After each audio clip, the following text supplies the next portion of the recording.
और अब खबर राजधानी जयपुर से है, जहां पर renewable energy battery storage system पर सम्मेलन हुआ। इस समिट में राजस्थान को सोलर एनर्जी का हब बनाने और बैटरी स्टोरेज को लेकर मंथन हुआ। कार्यक्रम में ऊर्जा मंत्री हीरालाल नागर भी शामिल हुए। इस दौरान मंत्री नागर ने आत्मनिर्भर राजस्थान, किसानों को दिन में बिजली देने जैसे मुद्दों पर सच बेधड़क से खास बातचीत की। को लेकर लगातार सरकार जो है वो आगे बढ़ रही है। आज भी एक कार्यक्रम हुआ है, किस तरह से जो सोलर बैटरी स्टोरेज है उसको बेहतर बनाया जाए। ऊर्जा मंत्री खुद यहाँ पर पहुंचे हैं, हमारे साथ मौजूद है खास बातचीत करने के लिए। सर, सोलर में जिस तरह से कदम बढ़ रहे हैं लगातार, जो है काफ़ी मजबूत किया जा रहा है सोलर तंत्र को। और अब जो है, क्योंकि जब सोलर ऊर्जा बनने लगी है तो स्टोरेज एक बड़ा चैलेंज था, तो अब स्टोरेज पे काम हो रहा है। किस तरह का ये कार्यक्रम था और किस तरह की योजनाएं यहाँ पर बनी है? देखिए, जिस तरह से पहले ये संभावनाएं सोलर के क्षेत्र में लोगों को अचंभा लगता था कि सोलर लगा करके और बिजली की पर्याप्त उपलब्धता किया जाना संभव है।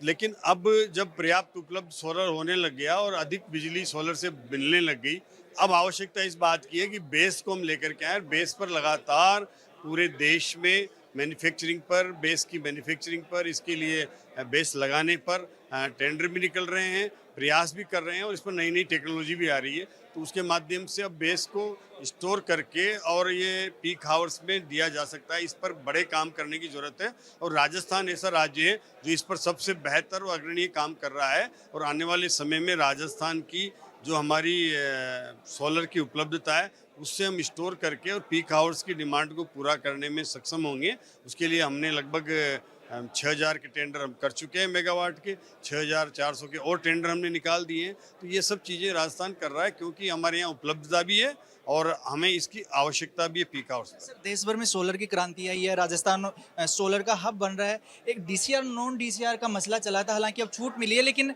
जब हम सोलर में आत्मनिर्भर बन रहे हैं तो डीसीआर पैनल में क्या दिक्कत आ रही है कि वो जो प्रोडक्शन है वो कम क्यों हो पा रहा है? कब हम आत्मनिर्भर भारत की तरफ भी सोलर के साथ चलेंगे?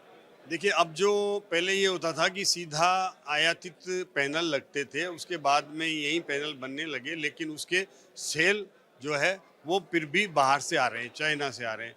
भारत सरकार ने ये निश्चित किया है कि वो सेल भी इंडिया में बने और सेल की कई इंडस्ट्री यहाँ लग चुकी है। उस पर लगभग 25 से 30 हज़ार मेगावाट के सेलों का जो निर्माण यहाँ होने लगा है। लेकिन फिर भी हमारी पैनल की क्षमता अभी लगभग 70-80 हज़ार मेगावाट की है, तो उसमें बहुत बड़ा एक गैप है। उसको पूरा करने के लिए अभी और मैं सोलर पैनल सेल की ज़रूरत है। उसके लिए जो कमी है तो निश्चित रूप से वो सेलों को सेल नहीं मिलने से मैन्युफैक्चरर को दिक्कत भी आती है और उसके लिए कुछ छूट और दिए दिसंबर तक एमएनआरई ने कि वहाँ तक वो सेल आयातित सेल लगा करके भी पैनल बनाए जा सकते हैं।